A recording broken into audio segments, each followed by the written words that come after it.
Good morning students. आज अपन normalisation of wave function के बारे में बात करेंगे। हम जानते हैं कि किसी कण के समय t पर स्थित सदिश r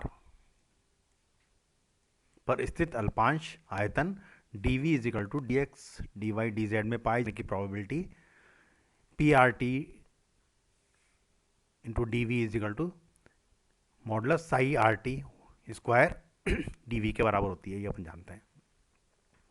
यदि कण का अस्तित्व है तो संपूर्ण आकाश में कण का अस्तित्व कहीं न कहीं तो होना आवश्यक है। अतः कण के अस्तित्व की स्थिति में संपूर्ण आकाश में कण के पाए जाने की प्रोबेबिलिटी 1 के बराबर होगी। तो अपन क्या ले सकते हैं, इंटीग्रल संपूर्ण आकाश साई आर टी मॉडुलस का modulus of psi r t square d v is equal to 1, ऐसे अपन लिख सकते हैं, क्योंकि पार्टी कहीं तो होगा ही। यह समीकरण नॉर्मलाइजेशन कंडीशन कहलाता है। तरंग फलन साई आर टी का गुणांक इस प्रकार समंजित किया जाता है कि तरंग फलन नॉर्मलाइजेशन प्रतिबंध का पालन करे। ऐसे तरंग फलन को प्रसामान्यकृत तरंग फलन या नॉर्मलाइज्ड वेव फंक्शन कहते हैं। एक विमीय तरंग फलन के लिए प्रसामान्यकृत प्रतिबंध जो होता है वो क्या होता है, इंटीग्रल माइनस इन्फिनिटी से लेकर प्लस इन्फिनिटी तक modulus psi x t square d x is equal to 1। इसका अर्थ है कि x is equal to minus infinity से x equal to plus infinity के बीच कण के पाए जाने की प्रोबेबिलिटी 1 होगी। बॉक्स नॉर्मलाइजेशन के बारे में बात करें, यदि कोई कण किसी v आयतन के बॉक्स में स्थित है तो इसके तरंग फलन का प्रसामान्यकृत प्रतिबंध क्या होगा, इंटीग्रल संपूर्ण box modulus psi r t whole square d v is equal to 1 होगा। माना P संवेग और E ऊर्जा वाले कण से संबद्ध एक विमीय तरंग फलन psi x t is equal to a e raised to power iota P x minus E t, मान लो ये है, इस तरह से दिया जाता है।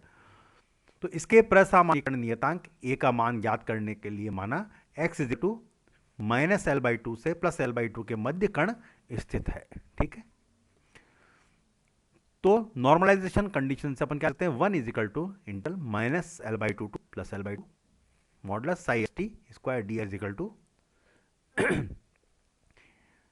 इंटल minus L by two plus l by limit है इसकी psi star x t into psi x t is equal into D x, ऐसे लिख सकते हैं। या अपन क्या लिखते हैं, 1 is equal to integral minus L by two से plus L two A star E raised to power minus iota P x minus E T into E raised to power iota P x minus E T D X. इसको यदि solve करेंगे तो क्या जाएगा, integral minus L by two से plus I two A star A into D X. या अपन क्या लिख सकते हैं, 1 is equal to modulus of A square into L आ जाएगा। ए इज इक्वल टू कितना आ जाएगा, 1 अपन अंडर रूट एल।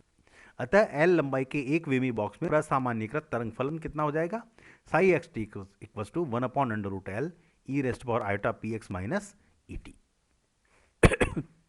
इसी प्रकार 3 डायमेंशनल बॉक्स हो तो प्रसामान्यीकृत तरंग फलन कितना हो जाएगा, psi r t is equal to 1 upon under root l cube into E raised power iota P x p dot r minus E T.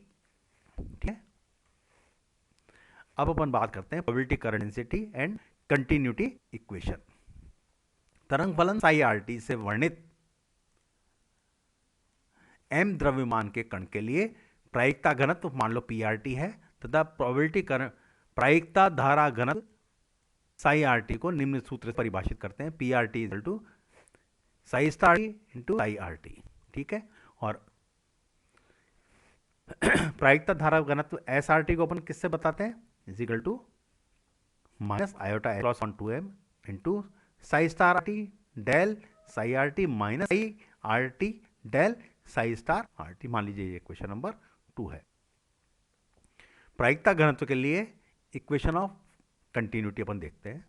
माना वास्तविक स्थितिज ऊर्जा क्षेत्र में गतिशील m द्रव्यमान के लिए निम्न टाइम डिपेंडेंट श्रोडिंजर इक्वेशन है। इस पे अपन विचार करते हैं, लिखते हैं पहले तो iota H cross del psi r t upon del T is equal to minus H square upon two m del square plus v r t psi r t. ये इक्वेशन हम कई बार कर चुके हैं, लिख भी चुके हैं। ये क्या है? टाइम डिपेंडेंट श्रोडिंजर इक्वेशन है। इसको अपन प्रकार भी लिख सकते हैं, iota H cross del psi upon del T is equal to minus H square upon 2m del square psi plus we psi. मान लीजिए ये क्वेश्चन नंबर 3 है, जिसमें साई और वी दोनों स्थिति सदिश आर और टी दोनों पर निर्भर करते हैं।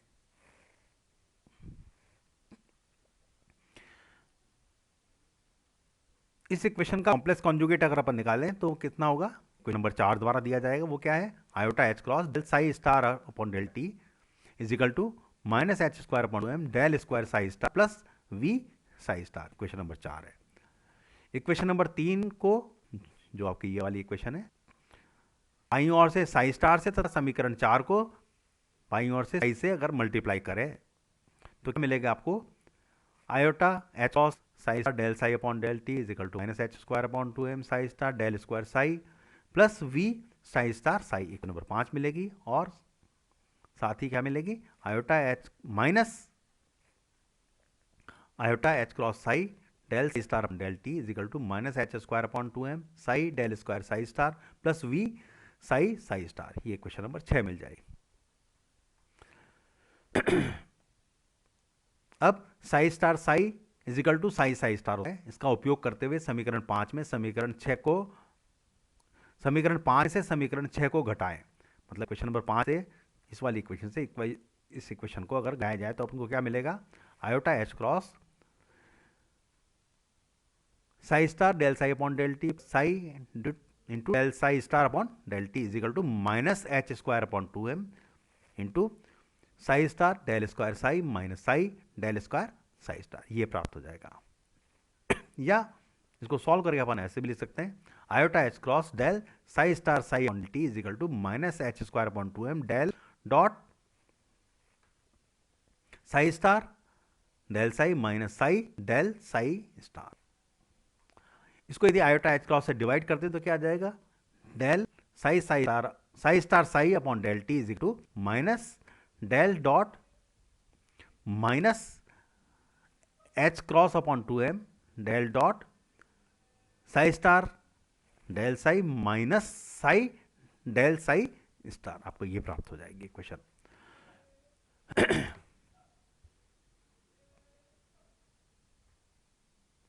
अब इस इक्वेशन में इक्वेशन नंबर 1 और इक्वेशन नंबर 2 में दी गई परिभाषाओं का यदि अपन उपयोग है, या इक्वेशन नंबर 1 और इक्वेशन नंबर 2 जो आपने पहले डिफाइन करी है उसका यदि इसमें उपयोग करें तो आपको ये इक्वेशन नंबर 7 प्राप्त हो जाएगी।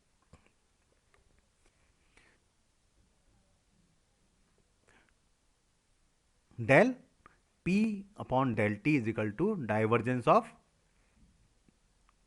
सॉरी माइनस आएगा एक्चुअल में, या फिर अपन ने जो इसमें लिखा हुआ है del P upon del T plus divergence of x equals to 0। ये आपकी जो इक्वेशन नंबर 7 प्राप्त होगी। अगर इक्वेशन नंबर 1 और इक्वेशन नंबर 2 जो अपन ने डिफाइन किया था उसको यदि उपयोग करें तो इस इक्वेशन नंबर 7 को प्रायिकता घनत्व की सांतत्य समीकरण या continuity equation for probability density भी कहते हैं। अब अपन बात करें कंजर्वेशन ऑफ प्रोबेबिलिटी की। अब इक्वेशन नंबर 7 को यदि वॉल्यूम के सापेक्ष समाकलन करें तो क्या आ जाएगा? इंटीग्रल यहां पर volume del P up del T into D V plus volume integral into divergence of S into D V equals to 0। ये आपके इक्वेशन नंबर 8 है। यहां पर कोई आयतन है और गॉस के जो डाइवर्जेंस प्रमेय है इसके अनुसार आयतन समाकलन को पृष्ठ समाकलन में निम्न प्रकार परिवर्तित कर देते हैं। वो गॉस थ्योरम क्या है? Volume integral divergence of S D V equal to surface integral S dot D A. ये है, ये मान लीजिए क्वेश्चन नंबर 9 है। यहां पर ए एक ऐसा पृष्ठ है जो आयतन V को परिबद्ध करता है तथा इसके अल्पांश dA की दिशा पृष्ठ के अभिलंब होती है। इस इक्वेशन नंबर 9 को इक्वेशन नंबर 8 में अगर रखें यहां पर तो अपन क्या लिख सकते हैं?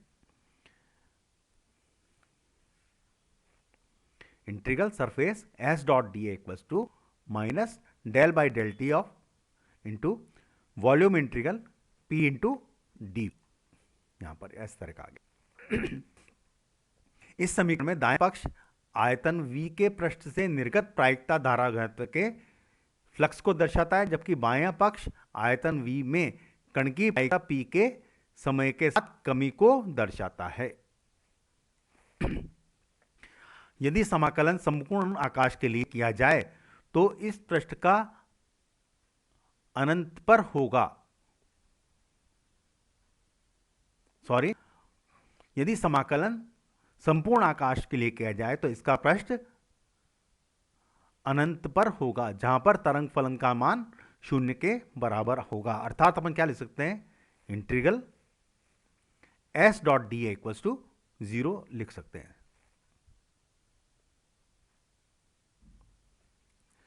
अतः समीकरण 10 के में रखने पर अपन क्या आ जाएगा, del by del T integral volume P into D V equals to 0।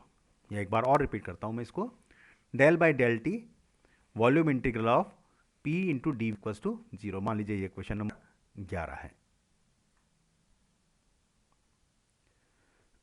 अतः समय के सापेक्ष volume integral P dot DV P into DV constant होगा। या अपन इसको ऐसे भी लिख सकते हैं, volume integral psi star psi DV is equal to constant. अतः कण के संपूर्ण आकाश में पाए जाने की प्रोबेबिलिटी नियत होती है, अर्थात संरक्षित रहती है। यही प्रायिकता का नियतमान